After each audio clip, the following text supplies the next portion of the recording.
Hiya, Nana. I just want to congratulate you on beating breast cancer, and my walk is for you. Whoop whoop! Congrats! You beat cancer not only once, but twice. You are strong. I love you. Continue to have good health. I pray for good health. And hope to see you soon. Hi Nana, this is Lisa. Just want to say I am a big supporter of your YouTube channel and that I want to thank you so much for inspiring so many like me to learn how to cook 𝐿𝑎𝑜 authentic dishes. And I want to say keep up the good work and that I'm here to cheer you on. So looking forward to many more videos. So thank you again so much for sharing all of your cooking tips. And then lastly, I want to send a shout out to Laura and Marcelo. Keep up the good work. Thank you so much for supporting our community members and that I look forward to your podcast every Wednesday. So good job, everyone. Bye. Good morning, Sis Laura. Good morning, Nana. Is Nana cooking with Nana in the house? I hear that you are. Anyway, this is Tick Norris saying, remember me? I met you 2 years ago. I don't know if you remember, but it was 2 years ago to date. It was at the Arizona Laotian Americans a fundraising event for the temple, right? I had the pleasure of talking to you and to your husband. We chit-chat, we had a great conversation, and we took some pictures, right? I showed those pictures to everyone that I know. Again, I'm just here to say good morning to you.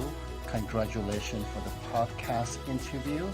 I wish I could be there to watch you. I just love watching good people talk, especially kind ones like you. I want to wish you the best in health. I know that you have gone through some tough time, but great person will pull out, and I know you will be fine. Keep positive, keep cooking away. I hope that one day I'll run into you again, or maybe in my next event I will ask you to be my special guest, okay? Again, this is Tick from Us One, wishing you the best. Congratulations, guys, and break a leg. Have a great hump day. Bye-bye.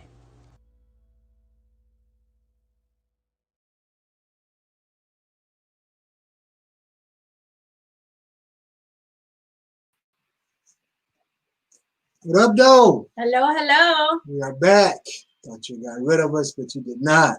Either you guys are going to stop tuning in, or you guys are going to become addicted and be pining for this show every Wednesday. My name is Marcella Robertson. This is my beautiful wife. Hello, thank you. Just here, like I said, to give you guys a little bit of insight on current events, what's going on, our thought process, to shine light on community role models and leaders, to shine light on small businesses within the area, and basically kind of give our take on kind of what's going on with the world. Me being a black man, my wife being of Asian descent, seems like our two communities have been, I don't want to say targeted, but we've had a bad PR campaign this year, considering everything that is going on in the world today. So we're here to shed some light on some things, give you guys what you want, some news, some information, some fun. And that was an amazing tribute in the beginning to Nana. I just want to point that out. Those guys went out of their way to make sure that they got out the message, not only about breast cancer as a whole, but also that we have a family member that has defeated it twice, which is amazing. So we thank everybody for giving their tributes and their interviews. Once again, please, there's only a few days left, so please be mindful and be aware that this is Breast Cancer Awareness Month. Do what you can to those that are struggling with that. Do what you can to organizations that's trying to shed light and help that organization or that movement. And don't let it stop just because it turns to November. Continue to champion this cause because it's a worthy cause. A lot of Americans are afflicted with it, every day. So, do what you can to help out. Yes, awesome. and definitely get checked. That's the safest way to find out if you have cancer and catch it beforehand. Tonight, we're going to be introducing my sister-in-law. And those of you know her as Cooking with Nana. However, many people do not know that is my brother and his wife. So I am honored tonight to bring to you my sister-in-law, Nana, YouTube sensation of Lao food, Cooking with Nana, here with us. She's going to share how she became the YouTube sensation and the behind the scenes, and also take you through her journey of beating cancer, not once, but twice. We'd love to hear from her on, her tips or just things that she went through to share with us so that all of you are aware and educated. So without further ado, I will be bringing in Miss Nana Senavance and my brother, Alisa. Sabaidi. Oh yeah, Sabaidi. There you go. Welcome. How are you guys? Just want to say that we are specifically wearing pink in honor of you, as well as Breast Cancer Awareness Month. Those tributes were heartfelt and they were well deserved. How did you feel when you seen the tributes to you? Oh, excited, happy. That's good. Good. Awesome. Good. And thank you for Bert and Nina for running 35 miles in honor of Breast Cancer Month, and for you, in honor for you beating cancer and those out there who have beat cancer. So amazing. Now, for the audience, for the viewers, let me just make this disclaimer. Nana is a famous YouTuber or podcaster, but ironically enough, she is shy in front of the camera.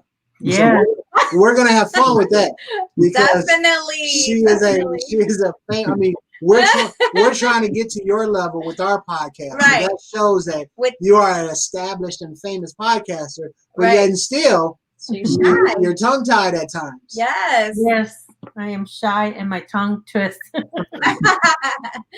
Oh man. And what's up with my brother-in-law out there? How are you doing?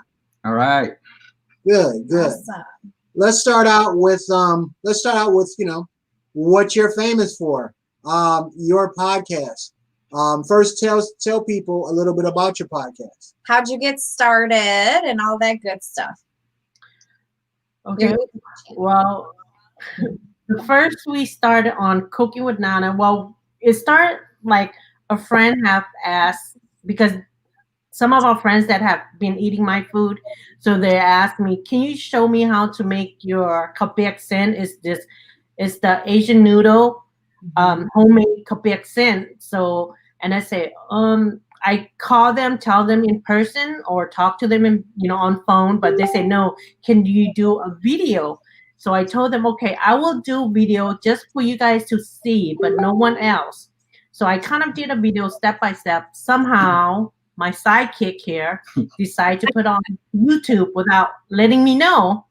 So he's like, I got your video on YouTube. Then I'm like, what? So then we've been getting a lot of responses like, why don't you show more of your recipe, more of your moms have left you behind, or it's like the thing that you have cooked for us, we want the same taste the way you did for us. So that's how the YouTube Cooking with Nana came up with. Oh wow. So so you were the brains behind it then, bro. So tell me, what made you think, first of all, did you think putting that video up would snowball into what it has become and you guys would have such success? Well, initially, she asked me to share it on our Facebook, right? And just share it with our friends. And then some of their friends, they wanted to share with their friends, but I didn't want to make, my Facebook public. So I said, oh, I'll try put it on Facebook. And then, after that, then people just kept requesting more videos. And in the first year, we did 6 videos. and then, well, yeah, it was like a month, couple months we did, 6 videos, and then we stopped for like a year. During that time, we didn't get that many views, right? So probably like a total of 60,000 views within that Still a lot. month. And then we took a year off. We came back, and then we created a Facebook page, and then started making more videos. And that's when the views started to shoot up. So we were getting like 60,000 a month. Wow, a month? Oh my goodness. And then now it's more than that. Yes. So you have over 10.5 million views year to date. Yeah, close to 11 million. But that's total of all the videos. That's still impressive. That's amazing. Yeah, that's still very impressive. So how do you guys feel? Are you noticed at times, or do you get requests from unusual people or organizations? How has that affected you guys' life, being YouTube stars, so to speak? Go ahead. Don't be shy. Don't be modest. Don't be modest. I can describe when Nana, she goes to the stores and stuff. Sometimes people see her, and they would recognize her, but they'd be afraid to come up and ask. But when they find out that we're in Merced, more people here in Merced, California, they started, they just come up and talk to her and ask for pictures. But then we also go around, like I Dick Norrising, in the video. We go do fundraisers in different states with different 𝐿𝑎𝑜 organizations, and we just usually we volunteer and help out and pay our own costs. But sometimes when they have the funds, then they help us with airplane tickets and airfare and stuff like that. But we try to go and help out as many community as we can. That's awesome. So where'd you get your skills from, Nana? Where'd you get this ability to make authentic Thai and Lao food so well? From my mom. Okay. Yeah, from my mom. It's so weird. When I was young, I never loved cooking. I would always see her cook. I would like sneak in to see what she's cooking in the kitchen, but I would never. She always say, "Come and do it." And I would say, no, I don't want to. And she said, one of these days, when you have your own family, you're going to start learn how to cook for your family, for your kids, and stuff like that. I said, no, it's okay. I have you, Mom. But then I realized that moment, but she doesn't know that I, look at her, like just go in the kitchen, just, wash the vegetables, the dishes and stuff like that. But I still see her, what ingredients she puts in and all that stuff. And I just remember it. And then I decide to like sit and talk to my mom and say, you know what, Mom, since you've been, you used to cook, and in Laos, you cook, had a little store in front of your house and stuff to sell food and stuff like that. And then when we moved to America, you sell food here. So why can't I have that knowledge to teach the new generations, or that parents that don't have time to teach their kid? Let me teach them, or let them know what is Lao food, because some people don't know what Lao food is. People just thought that we're more like Thai instead of Lao. So I say, you know what? Can I take some of your recipe and show to people? So she said no. Then I said, you know what? You told me no, but I already did it already. So I kind of, I took her recipe and do it her way, kind of like I do like the old-fashioned way, try to do like old-fashioned way, how she doesn't blend her herbs and all that stuff as much as I can. But then it's weird when she, like she's like, how did you learn this? When I'm stuck of cooking, I would say, Mom, okay, I know you did this. What do we add on? So she's like, okay, this is what you do and stuff like that. So mostly I tried to do a lot of video with her when she was still alive. But then, we like kind of hear her background, but some of the video, we still kept her voice in our background, where, sometimes we go back and we miss it because my mom have passed away. It's been almost 6 years, and then, but I'm lucky that I have that opportunity to learn from her and to share, because I have a lot of people that comes and say, hey, you know what? My husband, he's Mexican, he's white, he's black, he's all this Chinese and stuff. They want to learn how to cook Lao food, but you know, since we got to watch your YouTube, my husband learned how to make chicken, learn how to do this, and my mother-in-law, you know, like their mother-in-law never thought that, you're different culture, you can't do Asian, because a lot of Asian people, some stuff. a lot of Asian people, they don't like to measure it. You know, we just all eye out. You know, like, okay, how many sugars or how many salts or how many, fish sauce to put. You know, we don't really measure our food. Yeah.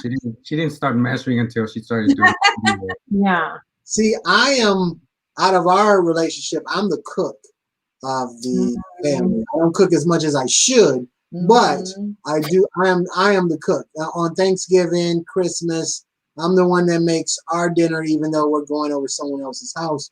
So we have it there. And I can say, I don't measure anything, but I had a grandma, I had aunts, so I used to see what they used to do. So I can empathize with you on that one there. Now let me ask you, because you're such a good cook, does that mean you can cook as well? Who do it? Yeah. Alisa? Do we have been cooking? No. We have been cooking when I'm not, like, if I went to visit, like you guys in Chicago, or friends and stuff, and I'm not home, he have been cooking for the kid. Especially his favorite food would be eggs. His that's not cooking. What's wrong with eggs? There's certain way that eggs. Well, he did the 𝐂𝐎𝐿𝐴 with Talina. That's he's getting there, and then but if I decide to have to do the really main Lao food, it will be lost.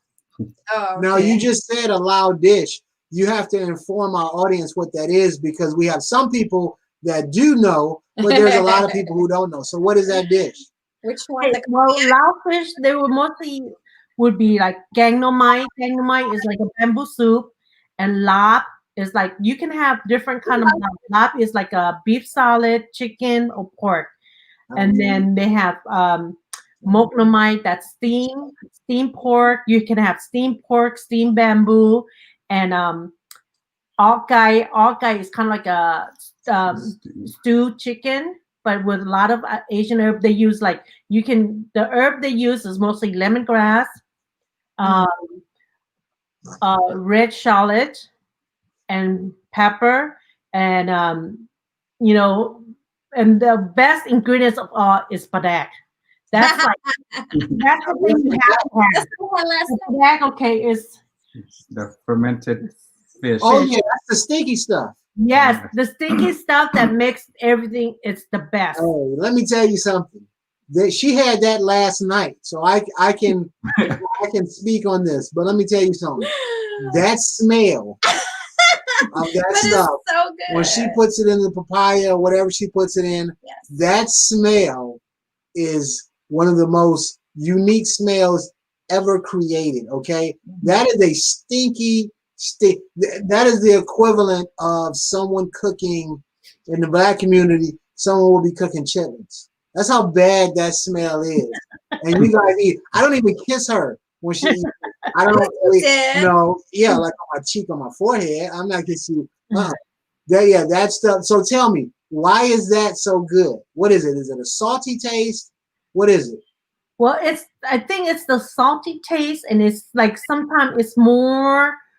It's the salty, the creaminess, not the really like a creamy stuff. It's just the thickness of it, and the way how they have the fish soaked in a jar with a lot of salt just to make that. Because before, it's hard to have.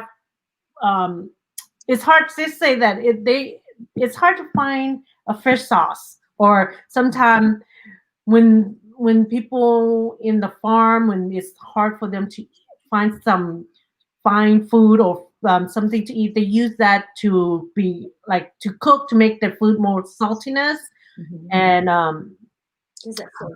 more flavor to it. So let's just get down to brass tacks here. That is fermented fish sauce. You've got to be kidding me. Now you guys know that, and I'm one that I don't eat a lot of Lao or Thai food, even though that's all they cook all around me. They'll grab a bucket of chicken or something and be like, "Hey, Marcelo, we got some chicken over there," and I don't even know is that racial or not. But okay. Okay. So you say that he is lost. Now I'm going to turn to you three and say, no, you told me you can cook. So which one is it? Is he a cook or is he not a cook? I can cook if I have to. Yeah. Well, I mean, I'm not saying like if it's an apocalypse and you have to make a can of beans. I'm saying that if we showed up unannounced and Nana was like, "Oh, I have to do this," could you be like, "Oh, I got dinner"? Yeah, I can do that. The dishes I have the videos to watch. You have my videos. Yeah, we can watch the videos. I edit, I'm the one that edits the videos, like takes me 10 hours to go through and edit the video. So I know the ingredients that go in there and the stuff, how to make it. So, if the kids are craving for something, I can make it. But, if it's not, then, I don't have the the momentum, not the, So if she had to leave town for 3 days, it wouldn't be pizza every day. Not every day, maybe every other day. Okay, I'm with that. Hey, I'm not mad at you at all. I'm a pizza guy, so I'm not mad at you at all. I am a firm believer in pizza. As all your basic food groups. I mean, yeah, our kids are grown. They're 15 and 19, so. And if we want pizza, Kobe works for a pizza company. We can move. Got an inside man. That's a good move. And Talina, she's 16 already, so she knows how to cook whatever she wants to eat. So I don't really have, pressure to cook anything. But if I really wanted to, I can. Yeah. Even though that didn't sound like you were confident, I'm gonna back you on it. It would be my answer too. I know I can't cook. Let's just throw that out there. She has admitted that she cannot cook at all. I can make egg rolls. She can make egg rolls. Hey, that's something. She can make egg rolls. Yes. She made with the girls when they were visiting. Or did the girls make all that for you? Oh no, the girls cooked most of that. Or what would happen was On would say she's gonna cook something, and she would start cooking it, and then the girls would come over and be like, "You need to add this. You need to cut that up smaller. You have to saute that."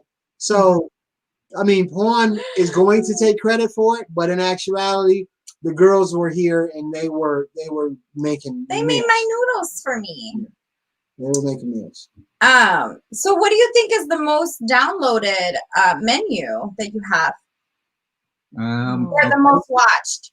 The one that got the most views, I think it was the patango, which is the Chinese fried bread. The bread. In Lao they call it kanomku. It's like the fried stick the Chinese donut. Okay. Chinese donut that stick together. Like a long, too Is long. That easy to make? Nope, you got it. I'm drawing a blank here. You got to give me more detail on that. So we're looking at a fried donut. Yeah. Okay. It's a long strip, it comes in pairs. My fingers like this. They stuck together like this. So when you eat it, you just rip them apart and eat it. You can eat it with the 𝐂𝐎𝐿𝐴𝐻𝐿, or you can eat it with condensed milk. Or with coffee, dipping in coffee and stuff. What is the flavor? Is there anything like cinnamon or anything like that, or is it a plain? No, it's just There's no cinnamon in it. It's just like just a regular bread. They're just like it's hollow inside when you break it, and then the outside is a little bit crispy, and then when you break it, it's a hollow. So and then they like to dip it or cut it in their noodle and stuff. It's just a regular bread, but it doesn't have flavor to it. But that's why they dip in the condensed milk, or with their coffee, or with their hot cocoa, or with their soup of noodle soup and stuff like that. Okay, see, I kind of I align certain Asian cultures with Black culture, and here's the reason. In Black culture, because we had so little, we made do. So pig's feet, chitlins, greens, all of that comes from stuff that slave owners didn't want. So we made do with what we have.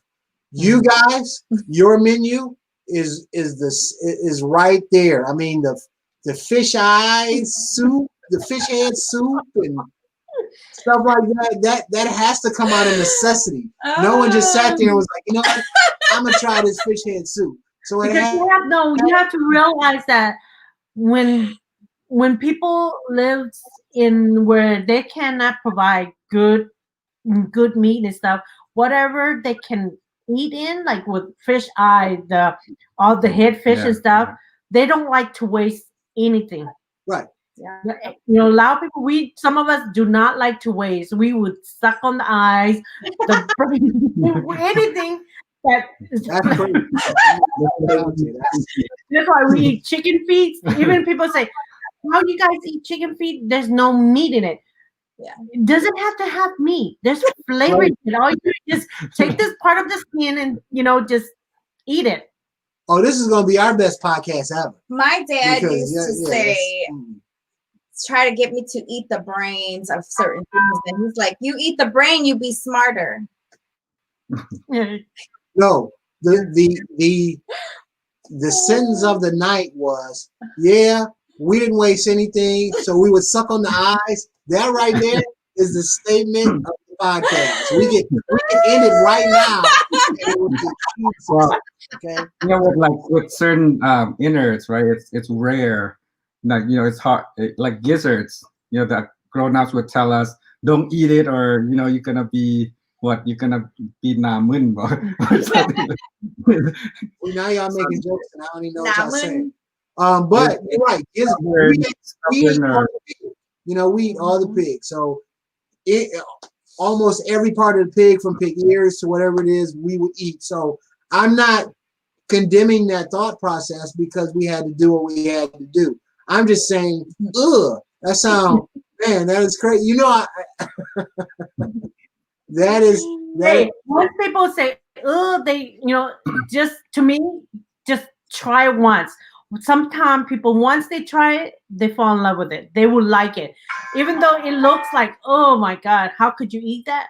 Once you put it in your mouth, you don't think about it. But then you have to realize that's food where some people cannot even afford, food, and then they have to eat whatever that's in front of them to survive. So that's what we did. Our parents did when they were in Laos. They have to feed the kid, even though like find something like with rice, or just like the padak with the fish that is soaked in salt already. They come and use sticky rice just to feed the kid something with flavor to it. It's like I told my kid's friends, if I cook, if you guys try it, it's okay. If you don't like it, it doesn't gonna hurt my feelings as long as you try it. And if you don't like it, you don't have to try it next time. That's my theme of telling people it's okay to try it. If you don't like it, it doesn't gonna hurt my feelings. But I just want you to know how our culture is, this is how I was raised to eat, not to waste our food, but, just try it. It doesn't hurt to try it. And my dad, he used to tell us that in the refugee camps, we were starving so much that anything that moved was our food. Mm-hmm. Anything that moved was the food, because we didn't have dinner or food if we could eat it. Let me say this, okay? We are family, okay? Let me just get that out in the open now. We are all family here. You guys do nothing except treat me like I'm one of the family since the day I met you guys. But there will never, ever be a time that you will get me to eat fish head soup. I don't care what's going on. I don't care what holiday it is. I don't care what is going on. Y'all gonna be like, we cannot get Marcelo to eat fish. Wait a minute. Hey, Marcelo, one of this time when we go visit, we can play this close your eyes thing. We'll put food in front of you, then try it. Then you might get pizza, you might get hamburger, you might get out Asian food. Just spin the table around. When it hits you, you have to try it. He just ate pho for the first time, you guys. Like 2 years ago, was it? About a year ago. And I don't eat beef or pork anymore. So that alleviates that. You can have chicken pho. But let me say that with your thought process, the first thing you're going to have to do is convince me to be blindfolded, because black folks don't like blindfolds. Let me just start that out there. We don't play with we can't see nothing, and people are around us. We are very insecure in that thought process. But we might be able to do something like that one day. Maybe we'll put it on the podcast, and we'll next time y'all visit, we'll go that route. But seriously, we don't want to take too much time without touching on your win as far as breast cancer is concerned. You don't have to touch on it a lot because I understand it's probably a touchy subject, but what is your thought process? When were you first initially diagnosed with cancer the first time, if I might ask?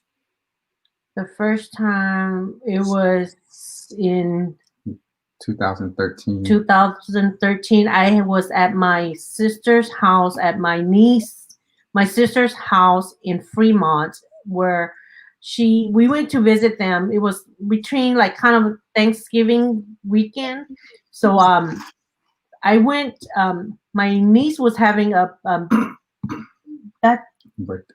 birthday party for her second son. So I felt something like, it was weird. It's like the next day I told my husband, it's like, okay, why I feel different. My right side was like, it feels like a knot, like a little ball. And then when I kind of hurts, like something's poking me.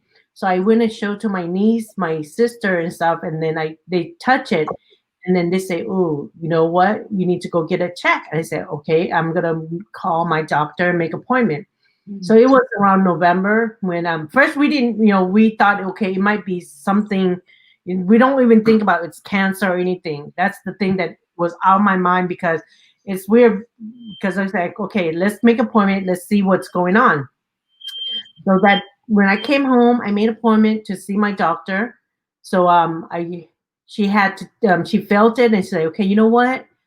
It might not be a cancer. It might be just a cyst or calcium block, because of the fat and stuff around your breast. So, okay, she's, both of them like, okay, there's no cancer. Then she said, you know what? Let's do a ultrasound. I said, okay, let's do ultrasound. So we made an appointment for ultrasound. So when the test came with ultrasound, they saw like a little black dot in there. So she said, you know what? I need to make another appointment for you. Let's go do biopsy. And then we did a biopsy and we did an MRI. And then she said, you know what? Okay. Then we went on Friday to did our test.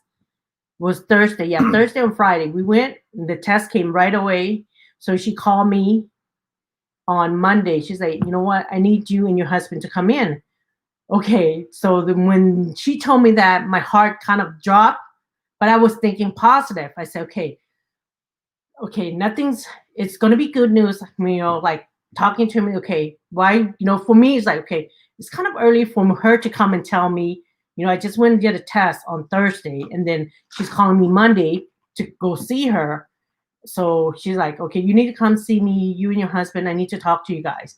So when we went there, and then, I mean, my mind was positive already, you know, thinking, okay, everything's fine. Nothing's going to happen to me. There's no cancer. There's none of this and stuff like that. So we went, she sat with us. She brought the report, and she looks at me, and I look at, when she looks at me, my heart was like drop already, and my tears like falling down. And then that's when she said, yes, we find out that you have breast cancer. So when she told me, everything was, I dropped everything down the floors, my tears, crying, looking at my husband. It's like, I say, it can't be, you know, it's like, I don't want to hear the word cancer. It's like, I told her, it can't be me. I mean, I'm the person, like, I love to, you know, I mean, I go out there, do my friends, you know, my friends, I know they have cancer, but we do cancer walks, support all the cancer and stuff like that. But then once you say, yeah, right now it's just the beginning, because it's on the first stage of cancer. So she said, well, I have to go, I'm making an appointment with every doctor that dealt with cancer, with breast cancer and stuff like that. So with Thui's insurance, it was kind of hard in Merced that we have. So she been looking everywhere. We were like going to Fresno. Well, Fresno from Merced is like 45 minutes. And then she said, well, we can go to Modesto. Well, it's hard because Fresno doesn't took his insurance. So we're like, okay, you know what? I'm going to try to find the one in Merced for you. So lucky she found one in Merced, Dr. Chu. She's one of the best doctor. So she went and she called us, made an appointment. So we went to see her. She sat and talked to us for almost like almost 2 hours, and asked us, you know, have none of your family have cancer? And I told no, because no one have cancer in my family. So I would be the first one to have cancer, you know. And then she said, well, it's just the beginning, but, you know, this is what we're going to have to do. We already did the biopsy. The test comes that you have cancer, and this is the side of the cancer. Right now, it's not growing. So we don't, you know, like, we don't know it's going to be spreading or anything, but at least you caught it in time. Imagine, she said, if you didn't cut in time, you might not even know that you have cancer. You might spread. You might be on stage 3 or 4, but you're on the beginning of first stage. Yeah, and I think I felt like we had some early warning too, because the lump that she felt, it wasn't the actual cancer. It was like a reaction to the cancer. So it's bigger, right? Yeah. It was bigger than what it was actually was, because she had a mammogram in April, right? And it wasn't detected. So we were in November now. So she would have waited another 6 months before she went to get another mammogram if she didn't detect that, you know. So it's like she got lucky right there. Yeah, and then I mean, she sat and talked to us, and it's like, okay, this is what I have to do. You know, do you wanna, you know, we're gonna do like a test where, you know, you see if it's generic or it's like generic, like to test if your side family this and that. And then, I mean, she sat there for hours to explain everything. If you wanna, you know, have your breast removed, or, you know, both of the breasts removed so it doesn't come back and stuff like that, you know. So it's weird that she was there going step by step with me, where she knew I was nervous. And then, you know, like, she said, it's okay, I will help you, you know, we'll fight this together, you know. And then for me, it's like, you know what, this is the doctor that is willing to put her foot down and say that she will fight this with me, where I was scared, you know, I didn't know what to do. And then him, like, my husband is there beside me all the way, every doctor appointment and stuff, because I want him to be there to listen what she had to say. And then we're like supporting each other. So he's like, okay, so what you want to do? Do you want, you know, you might, when we do surgery, you might have to do chemo, you have to do radiations, but right now we don't know yet if it's spreading or if you have to go through all that. After the surgery, that's when we will find out if you have to do chemo or radiations. So we did make an appointment. Our surgery was in January. January. Yeah, January 23rd. So she removed everything. She took the note. She took the lump. It wasn't the whole breast. It was just a lump from the breast. And then they also took some lymph nodes to go test to see if it spread to the lymph nodes. So after she took everything out, then the test came back negative, so she was fine. And then she just had to go do radiation therapy just for maintenance and prevention. But as far as after the surgery, they say they tested it didn't spread. Mm-hmm. So it just have to go do like 35 treatments of radiation therapy. Yeah, so she's like, you were lucky that you didn't have to do chemo because it didn't really got that bad. So we were praying for that. And then when that radiations, I tell you guys, it's not no joke. I mean, it's a laser where they aim to your cancer area where your breast and stuff. It's like you're getting this major burn, like a sunburn, where your skin, like it's just, how when you get burned real bad, that's how it is. Sometimes you can't wear a bra or anything. You just have, and when you sleep, you have to make sure you get some dry air around it, or else it will make your skin, how is it,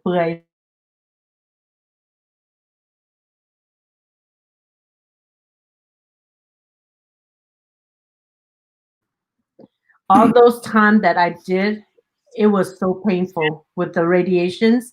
I know a lot of people ask me, how do you go through with this? It's like, I have a partner beside me and I have a family that support me. So I can't have this cancer beats me.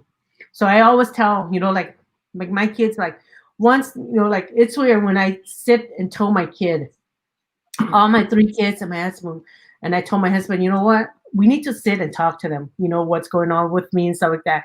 It's like once they knew I had cancer, they're like in shock, like, it can't be my mom. It's like, all of them like crying, like, and then we're just saying, you know what? This is our last year. We're not going to cry. We're not going to, we're going to fight this as a family, and, we're going to help each other, and so they're like, yes, mom, we're going to do this together. So that's one thing. I am blessed to have a strong family that support me, that keep my, keep me thinking, okay, I can beat this cancer, and stuff like that. So yeah, and no radiations. And then after that, we just do follow up every after 6 months. I have to do mammogram every 6 months to see everything's good and stuff like that. But a lot of people have asked me why, some people would break down. I say, yes, I did break down. I cry when I'm in the shower. Like, I don't want my husband to see, my kid to see, but I do cry because of the word cancer, because it's cancer. Sometimes it cannot cure you. You have to cure yourself. You have to be strong. If you keep being weak and have this cancer fighting you, then that's it. That's how I think. And then that's why I never have my kids see me cry when I'm in pain, but they know I'm in pain, but I just like, okay, I'm just going to fight this. And then that's when I realized, and then I have like a doctor that is always up with me, like, we beat it already. There's no cancer. You're cancer free. And I was like, once they're like, okay, we finally fight your cancer, your breast cancer, you're cancer free. This is good for you and stuff like that. And I said, okay, we beat it. And then that's how we are. We're just one strong family. If you have one person that is not helping you out, then for me, I think it makes your mind like there's no one out there to support you. So that's why I'm blessed to have, you know, all the 𝐿𝑎𝑜 𝐶𝑜𝑘𝑖 family, my family, my niece, my sisters, my brothers, you know, over here like supporting me. So that's why I'm so blessed to have everyone and friends and family. Yeah, and during the time that she's undergoing treatment, her mom, you know, was sick too. Yeah. So we had, you know, we were also taking. She was also taking care of her mom. Mm-hmm. You know, she was, you know, a year after her breast cancer surgery, her mom passed away. Yeah. And you had cancer as well. Yes. Well, yeah. After it was in around August when we went to Texas. That's when I was cancer free, and then my mom. We find out that I brought her back from Texas to take her to go see her doctor and stuff like that. So they find out that she had colon cancer, and it was her beginning of colon cancer because she couldn't eat, she couldn't use the bathroom and stuff like that. She's been having a hard time. We gave her medicine to, you know, poom juice, this and that, but it was hard. But we never knew that she had colon cancer until we decide, you know, to get her checked. So when they check, they say, yeah, we find a cancer in her on her colon. So like, oh my God, once we heard that word cancer again, it hit me. She was here with her friend, and I came and called my older sister, Sampu. I call her up, and I call her in the room.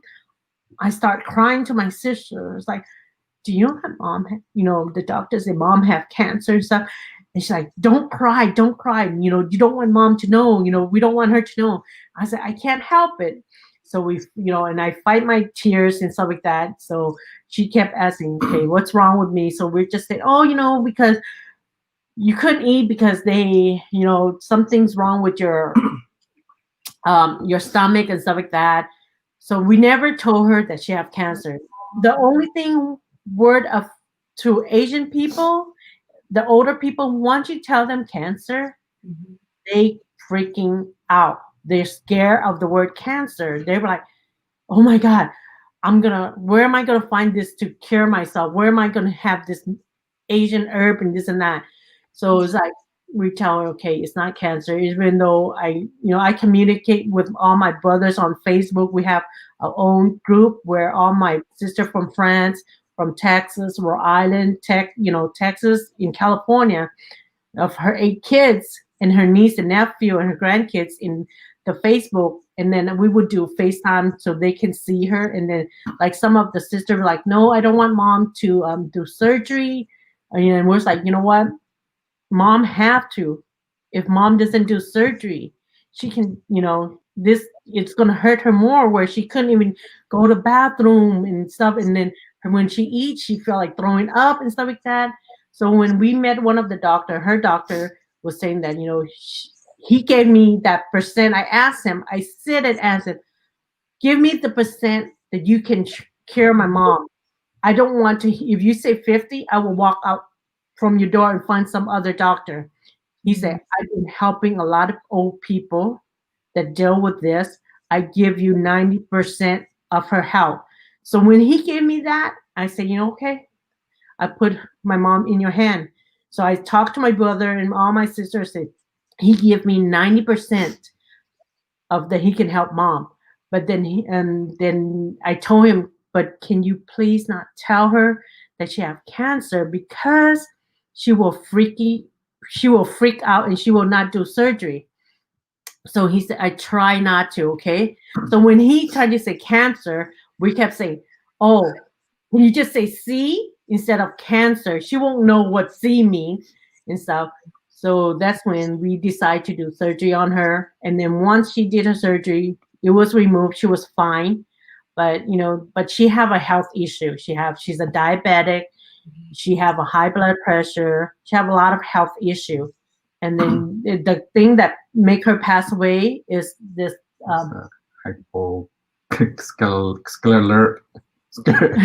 this long word where her kidney doctor was telling like us. All the tissues, they freeze up. Not tight, they tighten up, right? They tighten up like a leather, like really leather. tight. So where all her skin is like, it's not loose anymore. It's like leather.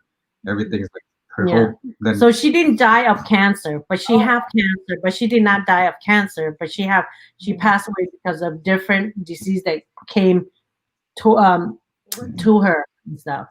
Yeah, she passed away like a year after her cancer was removed, and it wasn't the cancer; it was that scleroderma. Yeah. Well, we definitely we applaud you. That is an amazing story. For some, oh, I'm sorry. Yes, it came back as well. Correct? Yes, it came back. It came. Well, I mean, it wasn't breast cancer. This time it was colon cancer. Same thing your mom had. Yeah, same thing as my mom had. It's weird when I had one of the doctor gave me this. It's kind of hormone pill where I have to take for 5 years. Where she tells me it's kind of helped to not prevent cancer and stuff like that.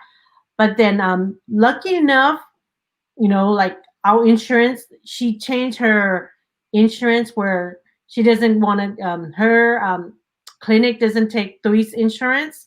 So we're like, oh my God, we need to find a new doctor. I have to find different doctors. So she's like, okay, we're gonna help you find different doctor. And my other doctors like, okay, let's look for different doctors. So we have looked so many doctors. So we finally went and found one in Merced. So he came and said, you know what?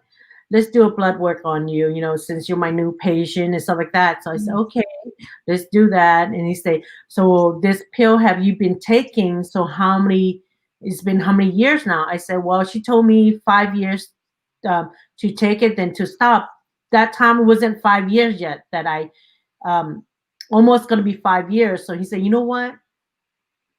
They should have stopped, even though it's 5 years, because this can cause for cancer again because of from the stomach and stuff like that. So he said, and then he asked me, why are you losing blood? Like every time we do your blood, you losing blood. You know where you're losing blood from? I said, I don't know. When I go bathroom, I don't see no blood. I don't see nothing. And he said, okay, we have to do more because you're losing blood somewhere and stuff like that. So he decided to make a more appointment. We did an MRI, we did a CT scan, and then he said, okay, let's do that. And then we did colon. Then he said, you know what, let's make an appointment to do your colonoscopy test. So we did that. We went to do in around November again, this year, November. So I went to test on November 1. So the doctor came. We tested. So he go, you know what? He called me and said, okay, you need to come in. I said, oh, like, okay. So he sit and talk to us. Okay. He showed us the paper. He said, well, I'm sorry to hear another bad news. You have colon cancer. Right there. Here comes my tears, crying. I was like, oh my God, this can't happen. And he said, yes, it can. It's like, your mom have colon cancer. Sometimes it's in the family and stuff like that. So I was like, oh. Then he said, okay, you know what? We'll find you a good doctor, because one of the doctor does breast cancer. She's longer not there. She only do breast cancer, the breast. So the other doctor that did my mom, he have moved. So we're like, oh, where are we gonna find this doctor? We have gone through so many doctors that would not take his insurance. So lucky enough, our doctor, Christina, where she put her foot down, you know what? I have the same insurance like your husband at UC Merced. I will help you look for a doctor. So finally she found this doctor that does a surgery, Dr. Adam. Well, one of my Dr. Cancer, he preferred me with Dr. Adam.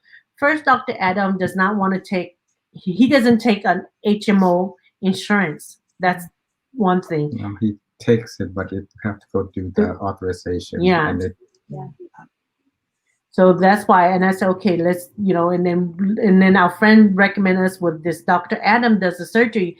She said, the dad is very good, and he's very good too. So I said, okay, and then we did, when once he sit and talked to us that, yes, you have colon cancer, and I was like, okay, what stage I'm at? He said right now, it's just like looks like it's the beginning too of your colon cancer. I said, okay, and we have a picture of it, and he gave us the picture. He's like, okay, we have to find a doctor. So we made an appointment. It was till when I went to see Dr. Adam, we did another colon colonoscopy test again with him. So he said, okay, yes, it is cancer. It's on it between like kind of stage 1. So I said, oh my God. And then he stood and talked to us. He said, you know what? If I have to remove that cancer, if you have to wear those bag on the side, do you willing to? And say it was just for what, a month or 2. And then for me, I was like, I don't really want to wear those bag, where you need to go bathroom, you use that. So I was like, no, and stuff like that. If you have to, we have to do that.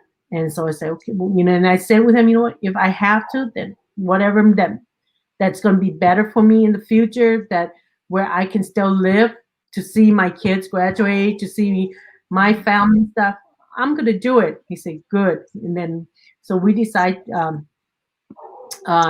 so he said, okay, we're going to make an appointment when the surgery comes and stuff like that. So my plan was I was going to go to Thailand to travel first before my surgery and stuff like that, and then celebrate his birthday in February the 14th before I go to Thailand. Then he called me up and said, you know what? I have to get you in to do surgery. We cannot wait any longer. Yeah. And then, I have to put you in on February the 13th. So I said, oh man, my trip is, I don't have to go. And then I said, you know what? Trip can wait. My life is more important. Right. So I told Tui, okay, let's go. So we made an appointment to go do surgery on the 13th. Everything with him. And then, we were there. Yeah, it was supposed to be like 5 days. 5 days, but I ended up being in the hospital for 3 weeks. Almost, 3 weeks and a half. Because she had some, her blood pressure, her blood platelet wasn't normal. And then she had some infections. So the doctors kept, the surgeon, the surgery was fine, but then, the infectious disease doctor, they wouldn't let release her because of her abnormal levels of platelets. Yeah. So we ended up staying there for 3 weeks. Yeah. And then I just recently, when I came back, I had to wear this tube for a week. And then I had to do, since that time, that's when the COVID-19 hit. Wow. And it was kind of hard too. So I have to go do IV for my antibiotics. Yeah, to take for that for 7 days, because my body wasn't, fighting it that much. Like when I was in the hospital, I felt like I give hope, but then I kept telling myself, like I was so tired. It's like every time they come, the doctor said, okay, you're gonna go home. I said, okay, good. I felt like I want to go home. Then another doctor comes, nope, we have to put you in. And then, like when 3 posts, like, oh, we're ready to go home. Every time we 3 posts, I would be like mad at him and go, don't post it. I'm going home yet. Once I really go home, then you post it, because the doctor comes. One doctor say, okay, I'm going to sign and say you go home. And this other doctor said, no, I'm not going to let you go home until we really find out what's going on with you. I was in the ICU for 3 days, in the room of ICU. And then they put me back to the rec room. I was like, the truth, I was like tired. I want to give up. I didn't want to fight this. But then when I see my kids coming visit me and my husband beside me in the room, and then I have close friends and family comes and visit, and I say, you know what? If I can beat this breast cancer once, I can beat this again. Because if I keep telling myself, I can do this. If this cancer kept coming back, I can fight this. And then, it's weird because I admit it. I told my husband, you know what, honey, I'm so tired. It's like every time they take me to do a CT scan, having a tube to, poke in my stomach where the fluid, because it's because the fluid is making my stomach got bigger, where they have to suck some fluid out and stuff like that. And so he said, you know what? Then when the Dr. Adam came that does surgery, he said, you know what, probably we might have to do another surgery on you, because we don't know why we're going to do another CT scan if it's not if it's we're going to do a CT scan. If not, then we have to do surgery to where we're going to put a bag on you. So I pray so hard. I say, please, please, please, please. That's the only thing. I don't want to do another surgery to have a bag on me. When the test came, he said, you know what? You don't have to do. I was like, oh, thank God. I pray, it's like pray so hard where I didn't have to. And then, and that's the one thing I got worried about, not, so when they, like, it's weird when it's time for me to go home, and then you need to get out, for me, I walk out my room every day just to get more energy, just to walk out, even though my leg was getting so, swollen, like big, like I'm all like a big, those glowing fishes. Whistling, man. Yeah, so I have to walk and stuff, and then they kept saying you have to exercise, and I do that every day. Like, man, like you're so strong, but I don't know why they're keeping you, back to the hospital, because one of the doctors, he did because of my blood. He said, do you have bacteria in your blood vein where we have to find out what's going on, why you having fever, because suddenly I just started getting fever, getting cold and stuff, and then every time they have to put ice around me to cool my temperature down and stuff like that. So that's one thing he didn't want me to leave and stuff. And then finally they released me and say, okay, now you both, all the doctors decide, okay, everything looks good, it's time for you to go home. So when I go home, it feels good to be your own home. When you're in the hospital, it's just, it doesn't feel good. It doesn't feel good. It's just like worst time ever, because every 10-30 minutes, we need your blood. We need to take you to do your tests and stuff like that. Like you try to sleep in peace, but they always come to do more tests on you, this and that, to make sure you're fine and stuff like that. But I thank you a lot to the hospital where I'm staying at, the 5th floor. All the nurses were so sweet, all the staff, and all the doctor, And then for me, I told all my friends and family, like there's a lot of people do not like to go get themselves checked because they do not want to hear word cancer. But once you don't go check now, you will be too late. Yeah. But and then when I came home, I went to my doctor. He said, you know what? You're so lucky. You don't have to do radiation. You don't have to do chemo on your colon canal suite, and you're cancer free. Wow. Awesome. My second one. And I didn't have to take any other pill. I just take my pill. It's my regular pill. It's just my diabetic, my thyroid pill, and that's it. But the rest, he said, no chemo, no radiation. That is amazing. That is amazing to most people don't get the chance to defeat cancer, but you not only did it once, you did it twice, which is a truly amazing testament. It's a story in itself.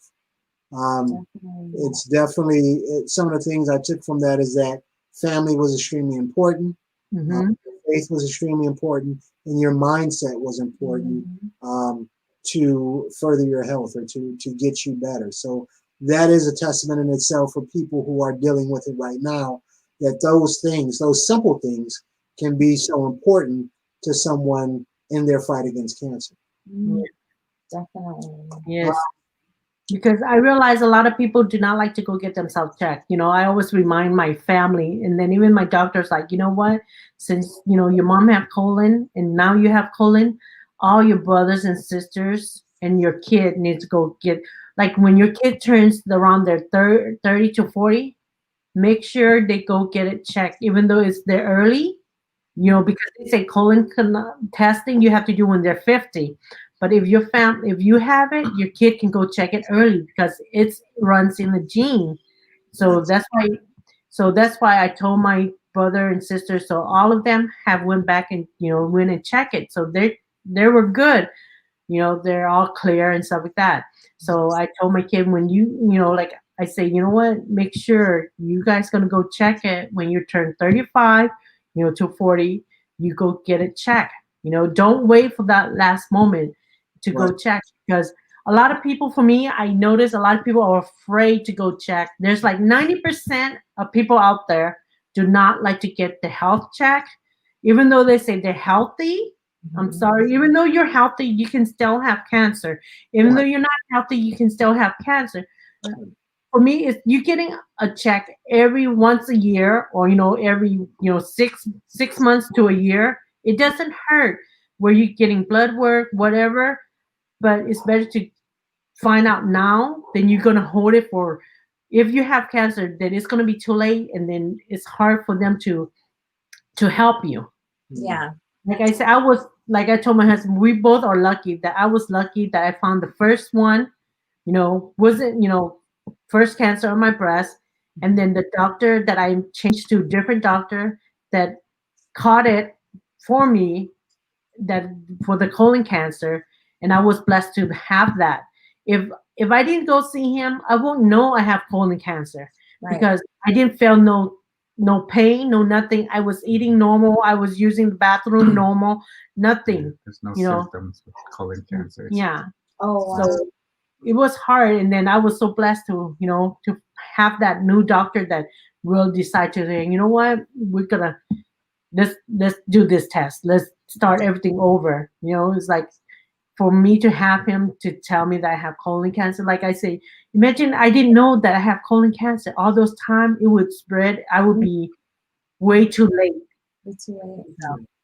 That's a definite testament to those out there who are watching or who might watch later on, that not only is it good to catch early and to have that fight in you, but that everyone needs to go get tested, no matter your age, no matter your health situation. Everyone needs to get tested. Yes. People can continue to hear your story because of your amazing podcast. Why don't you tell people out there how can they get to your YouTube channel and subscribe? They can go on YouTube on Cooking with Nana, or they can follow me on Facebook on Cooking with Nana fan page, and I do go on Instagram also on Cooking with Nana. So that's the only 3 things I have is on Facebook, Instagram, and on YouTube.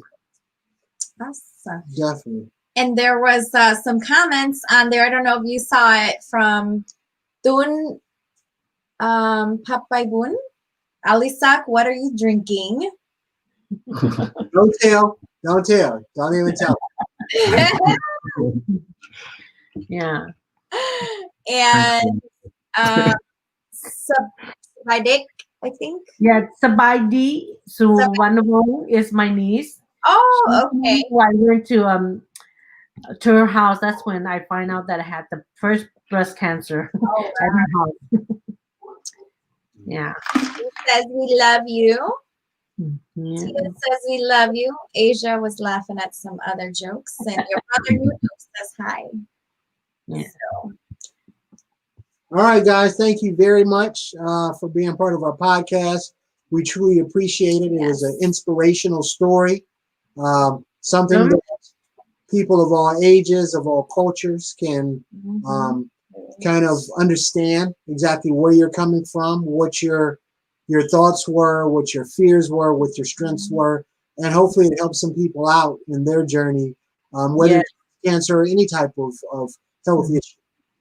Yes, I mean, I just want to say something like, please, people out there, go get yourself checked. It doesn't hurt to go get yourself checked, from 6 months to a year, to find out, it's better than nothing.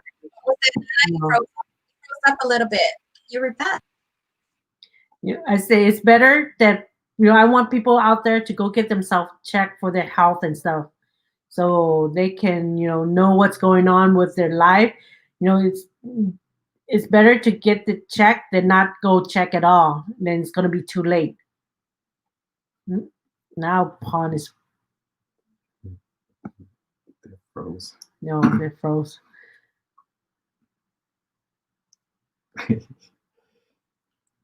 It's froze. There you are. Okay. What was your final words for the audience? I would love to see a lot of new generation, or our culture, or whoever out there, to go get your health check. Mm-hmm. Your life is most important to your family, to your friends, to everyone that's around you that love you. Go get it checked. It doesn't hurt to go get it checked. If you find it out early, there is doctor out there to help you. When it's too late, they can't help you. There's nothing they can do. It's just you be in pain, crying. Like, I've seen a lot. We have friends. We have my mom friends that pass away of cancer. We have our good friends that pass away of cancer. That's why me and Thui always do our cancer walk to support the cancer. Even though I didn't know that I have cancer, but I still support cancer, because I wish there is out there they would find a cure for cancer.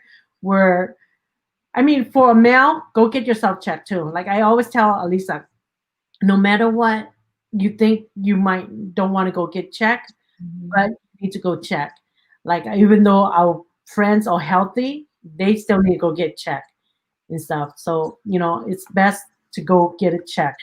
Yeah. And then whoever out there likes to look at Cooking with Nana, go watch Cooking with Nana. Awesome. Sounds good. Sounds good. Thank you so much. So the biggest takeaway, guys, is go and get checked so that you could be safe. And Nana had proven that,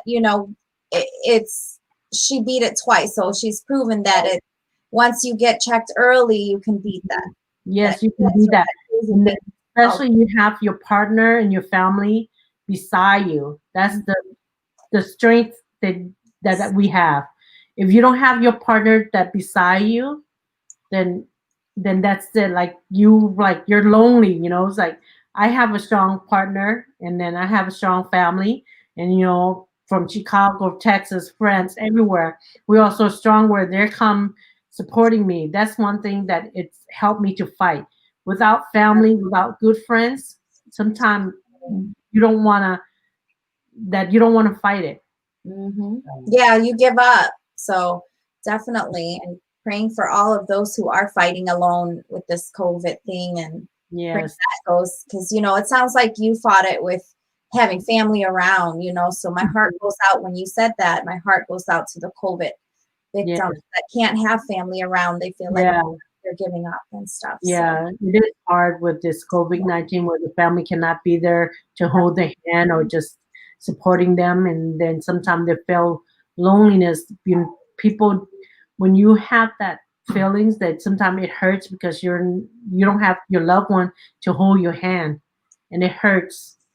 But sometimes your mind have to keep I have to fight to see the next day. I have to fight to see my family out there and stuff.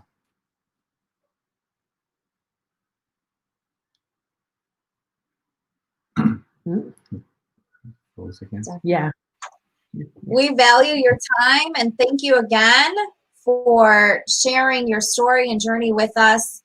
I know we went a little over, but it is super important topic. So we definitely, that's okay. It's super important topic. And we just want to thank you again for sharing your journey. I know that it's a little. Thank you. Thank you. Topic, but definitely go check out Nana YouTube. So now I have to figure out which is your favorite dish so I can try to make it. So we appreciate your time. Have a wonderful night, and we will talk to you guys. Love you. Bye. Thank you. Love you guys. All right, guys, a very inspirational podcast we had. Definitely. If nothing else, it lets you know the I guess, onus put on yourself to go to get yourself checked out, make sure that you're healthy, not only for you, but for your family. That's all I have for this podcast. Do you have anything more? Definitely. No, I mean, that's basically sums it all up with this month being Cancer Awareness Month. You know, that's why we wanted to have Nana on there. So that way, hopefully you guys heard her story and you're able to take heart and go get yourself checked.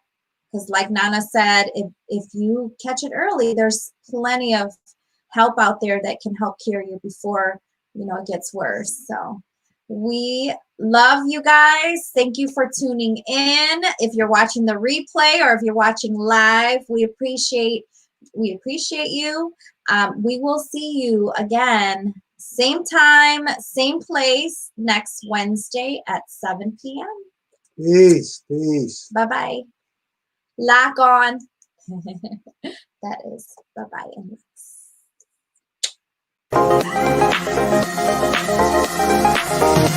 And